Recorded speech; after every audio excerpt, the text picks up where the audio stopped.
times later, early humans must have seen round logs of wood. அவங்க பார்க்குறாங்க logs of wood rolling down a hill. மலை மேலேருந்து உருண்டு வருது.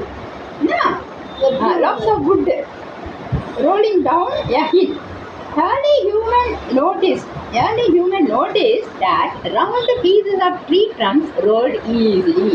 இப்போ இதை பார்த்த உடனே அவங்க கண்டுபிடிச்சாங்க, ரவுண்டாக இருக்கிற அந்த ட்ரீ உடைய இது ட்ரங்க்ஸ் தான் ஈஸியாக வரும், மேடு பண்ணமாக இருந்தால் கூட ஈஸியாக சுற்றியும். அதுதான் அவங்களுக்கு கண்டுபிடிச்சாங்க. புரியுதா? அதுதான் பார்த்தாங்க அவங்க, அந்த மலை மேலேருந்து உருண்டு வரதை பார்த்தாங்க. அப்போ இது ஈஸியாக இருக்குது. எப்படி round pieces of tree trunks roll easily. They realized that round things could move much more easily on land. ரவுண்டாக இருக்கிறது தான்